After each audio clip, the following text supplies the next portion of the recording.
বাংলাদেশের রাজনীতিতে উত্তেজনার আগুন। গত বছরের ৫ আগস্ট ছাত্রজনতার গণঅভ্যুত্থানে ক্ষমতা ছাড়তে বাধ্য হন স্বৈরাচারী প্রধানমন্ত্রী শেখ হাসিনা। রাতের আধারে দেশ ছাড়েন, পালিয়ে যান ভারতে। তারপর নিস্তব্ধতা।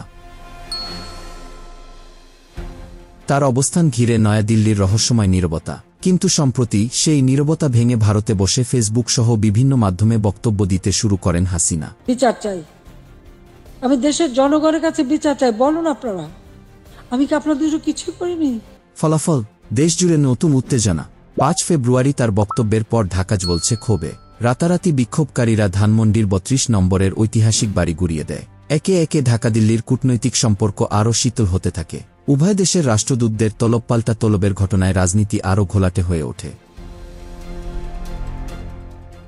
এবার কড়া বার্তা দিতে চলেছে বাংলাদেশ।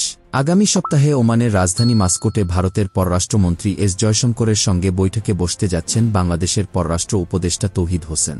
বার্তা একটাই, ভারতে বসে শেখ হাসিনা যেন আর কোনো বক্তব্য না দেন। দেশকে অস্থিতিশীল করার চেষ্টা বন্ধ করতে হবে।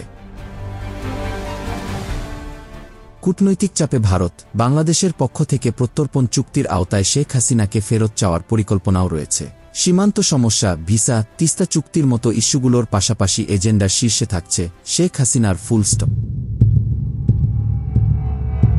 ঢাকা স্পষ্ট বার্তা দিয়েছে, আমরা ভারতের সঙ্গে ভালো সম্পর্ক চাই, তবে অভ্যন্তরীণ বিষয়ে হস্তক্ষেপ বরদাস্ত করা হবে না। মাস্কোটে হতে চলেছে এক অগ্নিগর্ভ বৈঠক, যার ফলাফল বদলে দিতে পারে দুই দেশের সম্পর্কের মোড়। এই দ্বন্দ্বের শেষ কোথায়? বাংলাদেশ ভারত সম্পর্ক কোন দিকে মোড় নেবে? পুরো দেশ অপেক্ষায়।